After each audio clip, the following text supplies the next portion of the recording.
Vamos a ir a la palabra del Señor, libro de Josué, de nuestra segunda lectura. Vamos a estar meditando en este hermoso pasaje. Vamos a leer el versículo 2 para a partir de acá entonces poder predicar el Evangelio. Habla a los hijos de Israel y diles, señalaos las ciudades de refugio de las cuales yo os hablé por medio de Moisés. Y nuestro tema para esta tarde se titula Refugio para almas necesitadas. Es un tremendo pasaje, muy ilustrativo acerca del Evangelio, muy descriptivo acerca de lo que hallamos y encontramos en Cristo, aquellos que tienen necesidad en el alma. Un hermoso pasaje que trata de la vida, nos habla también de la muerte, mostrando con claridad el amor eterno de Dios por aquellos que iban a creer y nos ilustra la manera, la forma en cómo podemos hallar salvación. Así que en primer lugar vamos a ver lo que este capítulo nos muestra, lo que nos enseña, para en segundo lugar poder ver lo que este pasaje nos ilustra, lo que nos está mostrando a la luz del Evangelio. Lo que tenemos acá son ciudades de refugio, lugares específicos que habían sido designadas por Dios por medio de Moisés. Lo hallamos allí en el libro de Números, pero aparece en 5 pasajes de la Escritura, en Éxodo, Números, Deuteronomio y Josué, 2 veces en uno de ellos. Así que es bastante nombrado en el Pentateuco, más el libro de Josué. Y Moisés lo que estaba haciendo en aquel momento era mostrar algunas enseñanzas para cuando ellos iban a llegar a la tierra prometida. No nos olvidemos que en el libro de Éxodo precisamente lo que se narra es la salida del pueblo de Israel cautivo en Egipto hacia la tierra prometida, hacia Canaán. Vemos en primer lugar a Dios trabajando por medio de familias, luego una nación étnica, y en estos días el Señor trabaja por medio de la iglesia. Pero nos remontamos muchos años atrás, donde el pueblo de Israel había nacido, había sido llevado peregrinando hacia la tierra prometida, y en ese intertanto, entonces Moisés daba instrucciones, y en particular lo que respecta a las ciudades de refugio que ellos iban a tener que instaurar cuando finalmente estuvieran establecidos en Canaán. Y estas ciudades de refugio tenían un propósito bastante específico. Era proteger a personas que habían de manera accidental, de manera no premeditada, sin alevosía, sin ninguna enemistad o alguna rencilla pasada, habían asesinado a alguien.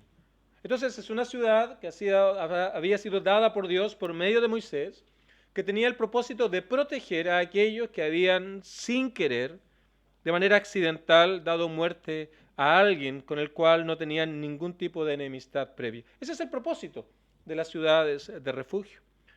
Y esto tiene sentido también a partir de lo que el Señor nos enseña con respecto al valor de la vida. En Génesis 9:6 se nos enseña que el que quita la vida debía pagar con la propia vida, instaurando allí la pena capital, la pena de muerte. De tal manera que lo que ocurría es que si ocurría ese evento, el representante de la familia, que se le llama en la Biblia el vengador de la sangre, podía actuar en base a la ira y finalmente matar a aquel que había accidentalmente matado a otro.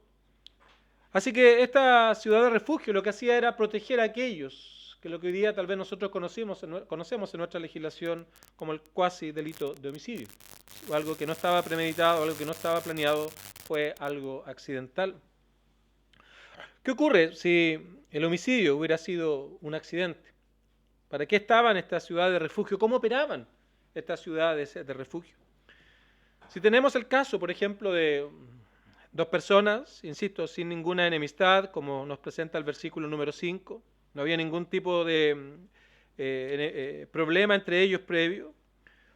Entonces, ocurría que uno de ellos daba muerte a otro. Y se nos pone un ejemplo en la palabra del Señor. Por ejemplo, estaban cortando leña y se le suelta el hacha a uno de ellos y golpea a la otra persona y producto del golpe muere. Entonces esta persona, que sin querer había dado muerte a la otra, debía correr de manera inmediata a una ciudad de refugio. Debía ir, pero de manera inmediata, a esta ciudad, y lo que iba a hacer allí entonces era presentar su caso ante los ancianos, ante las autoridades que habían sido puestas en aquella ciudad. Y si su testimonio era creíble, si era algo que tenía sentido, era hallado auténtico, le iban a permitir entonces permanecer en la ciudad de refugio, siempre y cuando se confirmara que había sido un accidente, se confirmara que él entonces lo hizo sin ningún tipo de premeditación, iba a permanecer allí hasta que el sacerdote muriera, el sacerdote que estaba en ejercicio en aquel momento. Y cuando muriera entonces iba a poder volver a su ciudad, a su familia, porque en otras palabras, aquello era el cumplimiento de ese tiempo y ya nadie podía atentar o ir en contra de él. Así que lo que significaba esta ciudad de refugio era precisamente un refugio, era seguridad para aquel que de manera accidental había dado muerte a otra persona. Y estas ciudades también tenían ciertas características, ciertas particularidades que es importante que las entendamos porque es allí cuando comenzamos a ver cómo el Evangelio se nos ilustra, se nos presenta en este relato en Josué 20. Las ciudades debían estar preparadas y debían estar en muy buenas condiciones. Debían estar de una manera adecuada al punto de poder cumplir el propósito para el cual habían sido diseñadas por Dios y dadas por medio de Moisés. Así que los ancianos, aquellos que estaban en autoridad en la ciudad, debían velar precisamente para que estuvieran correctamente preparadas en buenas condiciones. Además, debían estar en lugares altos, en una montaña, de tal manera que pueda ser vista por todos. Entonces pensamos, nos imaginamos a alguien que ha cometido este asesinato por accidente y inmediatamente comienza a correr hacia la ciudad de refugio. Ya no estaban muy distantes unas de otras, aproximadamente medio día de camino, lo que se entiende como 48, 50 kilómetros, que es lo que usualmente se reconoce como medio día de camino. Así que podía rápidamente decidir a cuál iba a ir, por cuál iba a estar más cerca. Así que estaban en lugares altos para que puedan ser vistas por todos. Ya como mencioné, debían estar cerca, a máximo medio día de camino de cualquier punto de Israel, la tierra de Canaán, de tal manera que mientras iba corriendo tuviera esperanza de que realmente podría llegar a esta ciudad de refugio. Así que siempre había una cerca, dijimos estaba en un lugar alto, estaba en un lugar visible, así que era una ciudad alcanzable por aquel que la requería. Así que para que estuvieran preparadas una vez al año se le realizaban mantenciones, cuidados, se arreglaban todo lo que tenía que ver con el camino para que estuvieran en excelentes condiciones, de tal manera que aquel que iba en busca de ellas no tuviera ningún obstáculo, ningún impedimento. Todo lo que son los avisos, si hoy día pensáramos, 50 kilómetros serán de aquí a Carahue aproximadamente. Así que estaba todo bien señalizado, tenían que revisarse que los letreros correspondieran hacia dónde debían ir, de tal manera que la persona que iba corriendo para allá o muy rápido pudiera estar seguro de que iba al lugar que le correspondía, iba corriendo por su vida. Así que se realizaban mantenciones anuales para que pudieran estar muy bien preparadas. Y había una particularidad también en estas ciudades, las puertas debían permanecer abiertas. No debían ser cerradas. Era algo muy inusual para aquellos años. Por ejemplo, al principio del libro de Josué tenemos a la ciudad de Jericó, que estaba completamente amurallada, sus puertas cerradas, y entonces vemos el milagro que ocurrió allí para poder entrar a conquistar aquella ciudad. Pero esta ciudad de refugio no tenían ningún tipo de puertas o permanecían abiertas. ¿Por qué? Porque estaban preparadas precisamente para que las personas pudieran entrar, presentar su caso y en caso de que fuera algo verídico pudieran permanecer allí en aquel lugar. Entonces nos encontramos aquí con un plan perfectamente, cuidadosamente presentado, cuidadosamente hecho. Y esta es la razón, porque se nos ilustra de manera tan hermosa el Evangelio, el plan de Dios para la salvación, la provisión que Él ha hecho para que el hombre ahora, pecador, lejos de Dios, en enemistad contra Dios, el hombre pecador, pudiera ser perdonado, pudiera ser reconciliado con Dios, pudiera estar en comunión con Dios. Así que es un capítulo que nos enseña acerca de ciudades de refugio, la manera en cómo debía ser esto hecho, pero a la vez nos ilustra de manera hermosa, maravillosa, como vamos a ver lo que es el Evangelio de nuestro Señor Jesucristo. ¿Qué hablamos y qué entendemos por el Evangelio?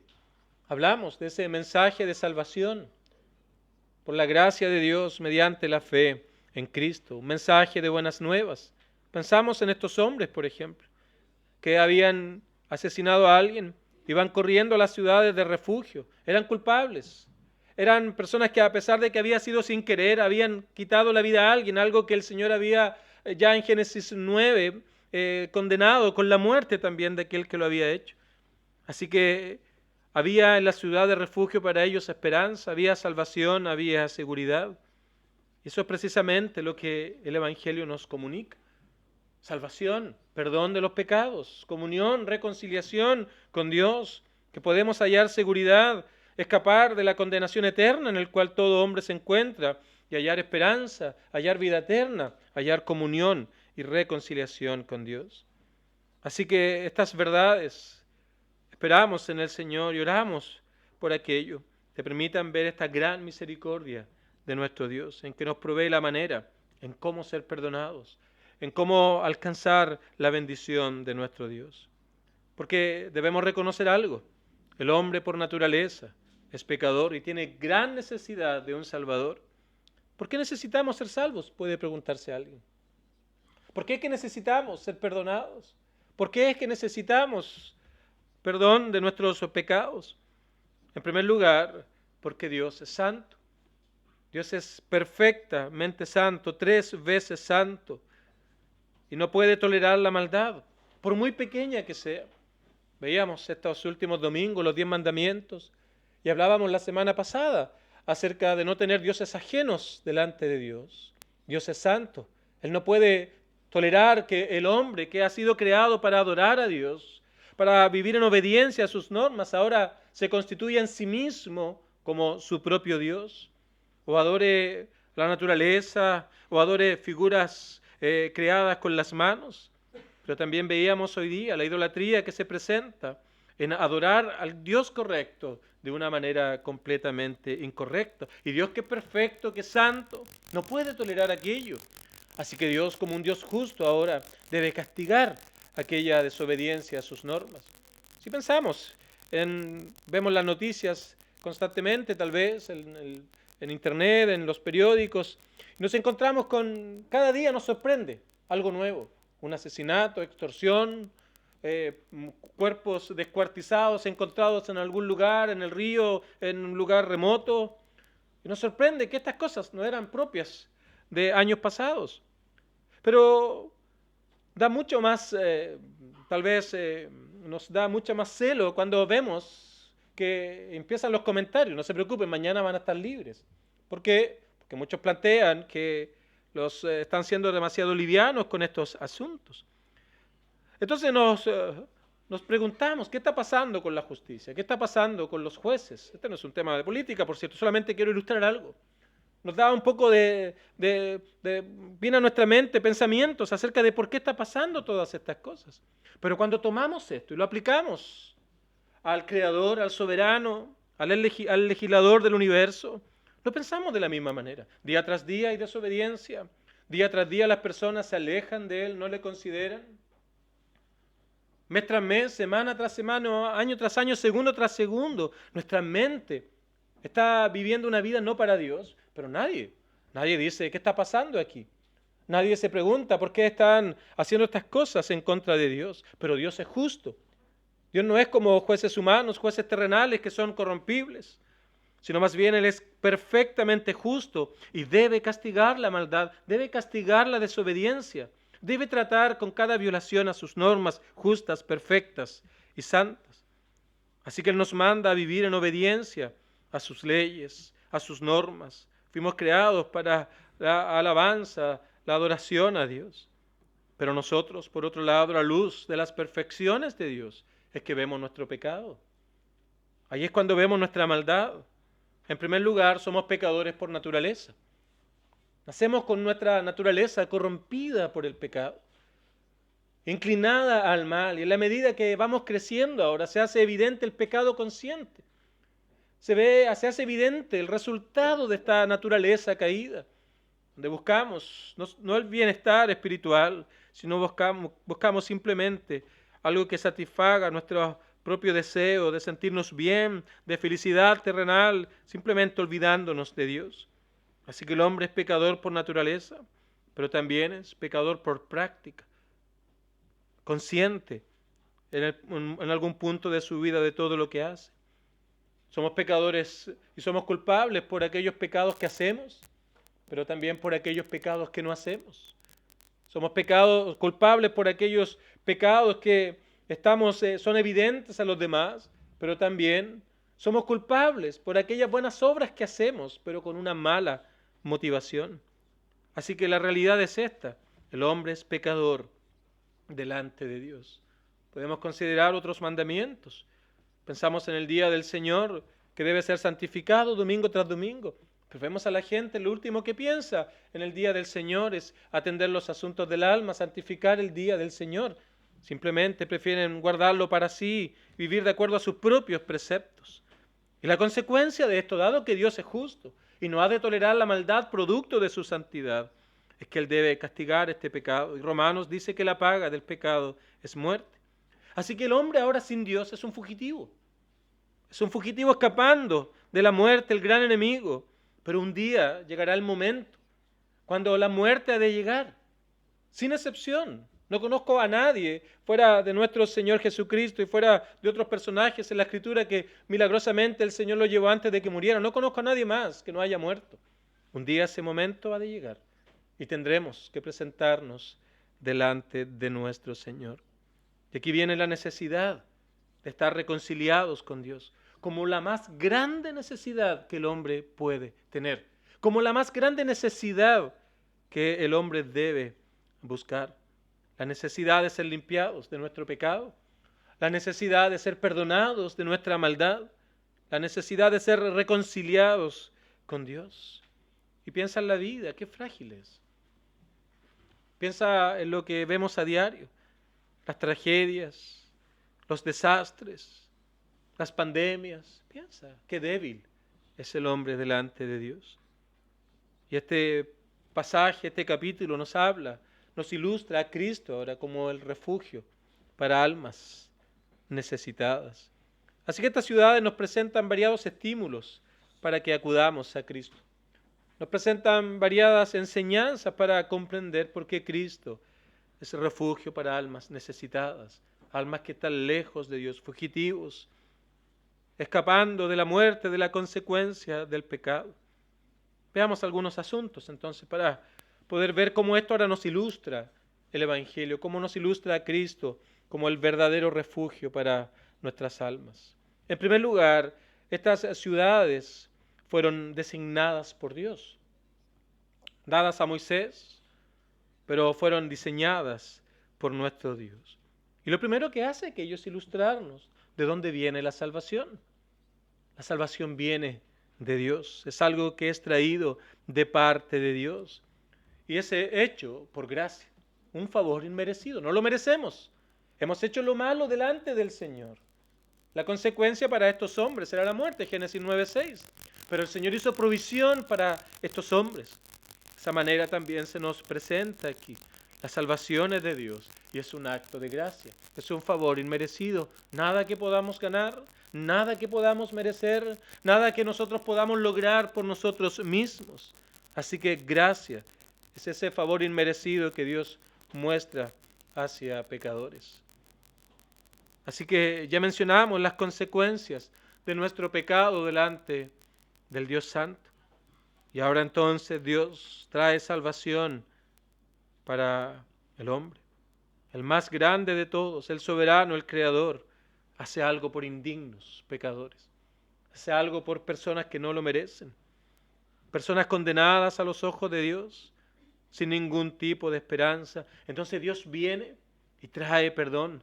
Dios viene y trae reconciliación Y todo esto lo hace por medio de Cristo. No hay otra manera. Y todo es por gracia. Pero además nos presenta que no hay ningún otro lugar fuera de estas ciudades de refugio a los cuales ellos podían ir. No había nada fuera de las ciudades de refugio. Y esto incluye nuestras propias ideas acerca de ser salvos, nuestros propios pensamientos acerca de cómo podemos estar en comunión con Dios. Alguien dirá, mira, yo debo simplemente guardar un par de reglas y simplemente manejar ciertos principios de no hacer con otros lo que yo no quiero que hagan conmigo, y aquello es suficiente. Alguien puede decir. Otros pensarán que algún mérito religioso me va a hacer acepto delante de Dios. Mira, si yo guardo ciertas ceremonias, cumplo ciertos requisitos, si simplemente hago tal o cual cosa, aquello me va a valer el perdón de Dios. O tal vez pensamos en distintas ideas que puedan venir a nuestra vida, pero no son más que caminos alternativos al único camino que Dios ha trazado. Si estos hombres que presentábamos aquí en el relato pensaban tener una mejor idea e ir a otra ciudad que no era la ciudad de refugio, les esperaba solo una cosa: el vengador de la sangre de aquel que había muerto lo iba a matar. La única esperanza para él era la ciudad de refugio. No había otro lugar donde podían ir.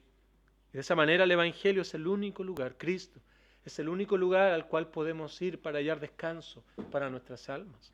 No son las ceremonias, no son nuestras ideas, no son nuestras buenas obras simplemente. No, nada de aquello nos puede hacer aceptos delante de Dios. Por eso nuestro Señor dijo en Juan 14, yo soy el camino, yo soy la verdad y yo soy la vida. Nadie viene al Padre si no es por mí. Pero además, estas ciudades estaban claramente marcadas. No habían dudas del lugar donde estas ciudades estaban. No habían duda del lugar donde podían ser encontradas. Las ciudades estaban en lugares altos, como ya mencioné. Estaban visibles, aún desde lejos. Se cuidaban para que no se hallen obstáculos en el camino para aquellos que iban a ir. Y aquí se nos ilustra también que debemos mirar a Cristo, quien fue levantado en la cruz del Calvario. Todo lo que él hizo en favor de pecadores. Cuando vamos al libro de Éxodo nos encontramos con algo que había ocurrido allí. Serpientes habían venido sobre el pueblo por la desobediencia. Y estaban en medio de la arena y andaba la gente caminando y de repente salía esta serpiente y les mordía y finalmente morían. El pueblo clamó y fue a donde Moisés, y Moisés oró al Señor, clamó a Dios y simplemente le dijo: hazte una asta de bronce, donde hay una serpiente arriba. Entonces cada vez que una serpiente mordiera a alguien, simplemente debía mirar aquella serpiente en aquella asta y no iba a morir. Y allí vemos entonces a nuestro Señor Jesucristo en el libro de Juan, capítulo 3, tomando esa ilustración, esa figura, y diciendo: así como Moisés en el pasado levantó la serpiente en el desierto, ahora sí también es necesario que el Hijo del Hombre sea levantado, para que todo aquel que en él cree no se pierda. Así que Cristo tuvo que ser levantado allí en el monte Calvario, en la cruz del Calvario, y allí entonces Él llevó las consecuencias del pecado del hombre. Cargó sobre sí mismo las consecuencias de la maldad, de la mentira, del engaño, del odio, de la enemistad, del rencor. Todo aquello fue cargado sobre Cristo en la cruz del Calvario en nombre de aquellos que iban a creer. Así que si hemos de ser salvos, necesitamos mirar al lugar específico donde podemos hallar salvación. Y ese lugar es Cristo. Y eso es lo que el Evangelio hace. Nos habla, nos presenta, nos muestra a Cristo como el único que puede darnos comunión con Dios y reconciliación. Pero también estas ciudades de refugio tenían un acceso simple. La puerta estaba abierta. No había que hacer ningún tipo de cosa, gritar al otro lado porque nadie escuchaba. La puerta estaba abierta. Ninguna preparación externa se requiere para creer el Evangelio. Usualmente escuchamos de las personas: mira, déjame ser un poco mejor y ahí voy a ir a la iglesia, ahí voy a buscar al Señor, como si dependiera de nosotros. Pero aquí se nos ilustra que es un acceso simple. Solo debemos venir a Cristo. ¿De qué manera debemos venir al Señor? En primer lugar, en arrepentimiento. Señor, esta es mi vida, esto es lo que yo he hecho. He vivido en indiferencia a ti. No te he tomado como el único Dios, el cual tú eres. He hecho imágenes mentales o físicas acerca de Dios. He tomado tu nombre de Dios en vano. He considerado el día del Señor para poder buscar los asuntos del alma. He violado la autoridad. He mentido. He engañado. Todas aquellas cosas que han sido parte de tu vida, tú vienes y se las confiesas delante del Señor. Hay un dolor en tu corazón por haber ofendido a Dios. Esta es mi vida. Esto es lo que soy. Esto es lo que he hecho. Estas son las cosas que han dominado mi vida. Estas son las cosas que han dominado mi ser. Y luego confías en Cristo como el único que allí en la cruz del Calvario ha pagado por tu pecado. Y dices, Señor, me arrepiento de estos pecados, pero a la vez creo y confío que Cristo pagó por todos y cada uno de ellos allí en la cruz del Calvario. Arrepentimiento y fe. Eso es el Evangelio. Dios, un Dios santo, no tolera la maldad. Por su justicia debe castigar el pecado. Y el hombre entonces, cuando se enfrenta a las normas de Dios, a la ley de Dios, a las perfecciones de Dios, ve su pecado, su maldad, su orgullo, ve su indiferencia, todo aquello. Pero también en medio de todo aquello brilla Cristo, allí en la cruz del Calvario, abriendo el único camino por el cual podemos ser reconciliados con Dios. Y cuando nos arrepentimos delante de Dios, cuando hay dolor y vergüenza por ese pecado, por haberlo hecho en contra de Él, y confiamos en Cristo con todo nuestro corazón, allí vemos el gran amor, la gran misericordia y la bondad de Dios que ha provisto salvación para todo aquel que viene delante de Él. Así que vemos una ilustración tan hermosa del Evangelio aquí. La salvación viene de parte de Dios. No hay nada fuera de Cristo que te pueda ayudar. El Evangelio está claramente marcado en la palabra del Señor. Es tan solo por confiar en Cristo como el único Salvador, ninguno fuera de Él. Es algo simple. No necesitas ir a un seminario. No necesitas dominar toda la Escritura de principio a fin y estudiar todas las profundidades de ello. Simplemente reconocer lo siguiente: eres pecador.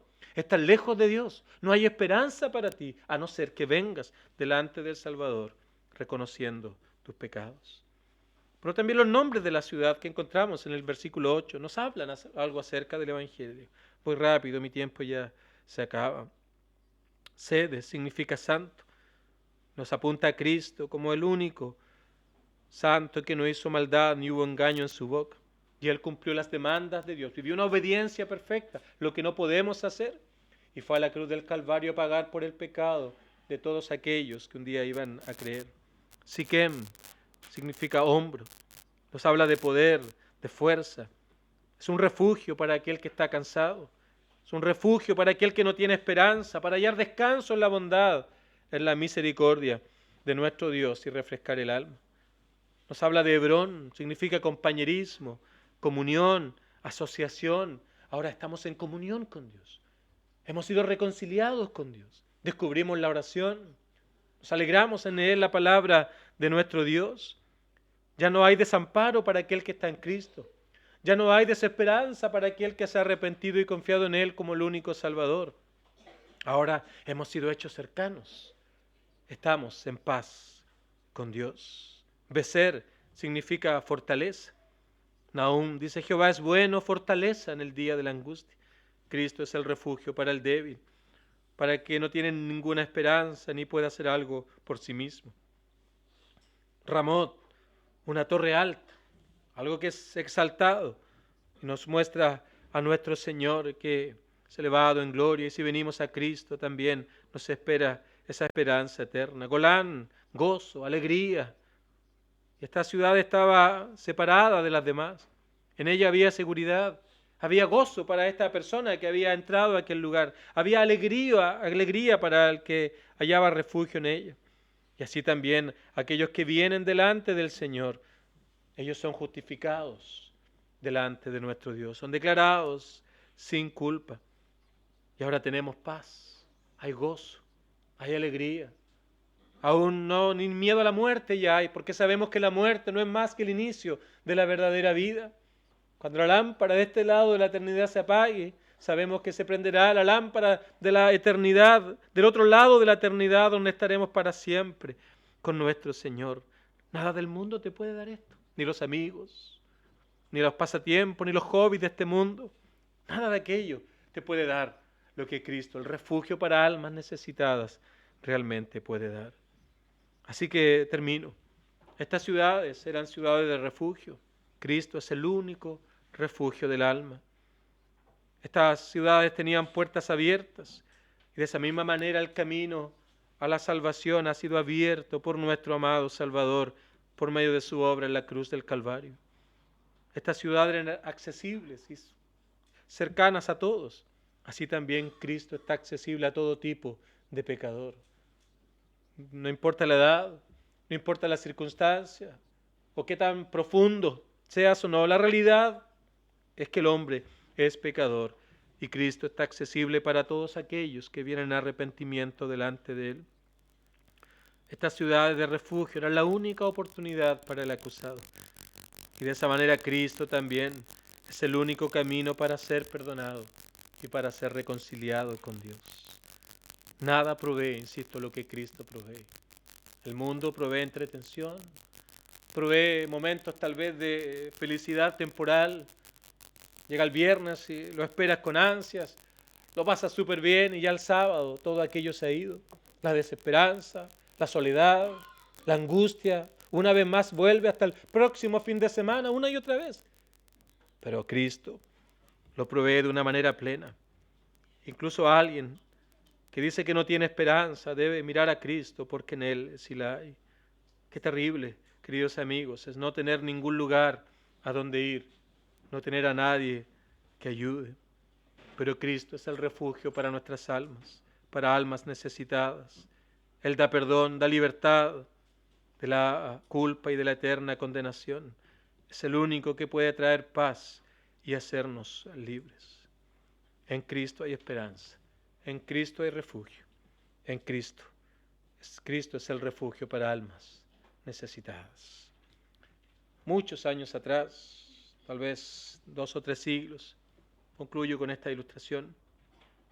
Había una dama que lo tenía todo, una dama que tal vez vivía en felicidad, pero producto de una enfermedad terminó siendo inválida.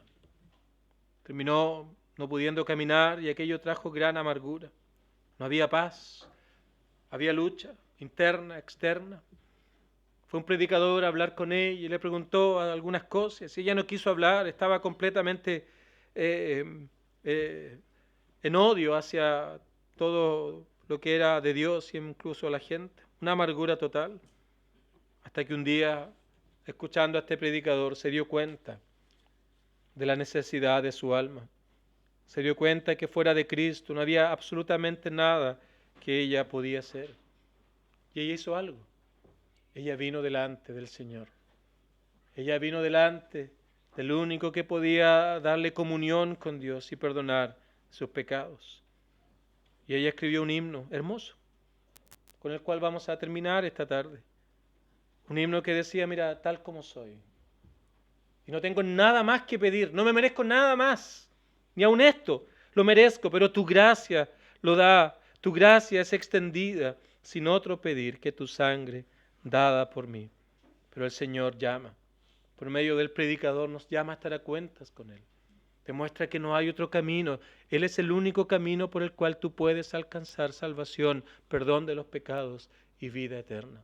Y que tus palabras sean las mismas palabras de esa mujer que muchos años atrás, siglos atrás, dijo estas hermosas palabras. Cordero de Dios, vengo a ti. Que el Señor nos ayude a todos. Oramos a nuestro Dios.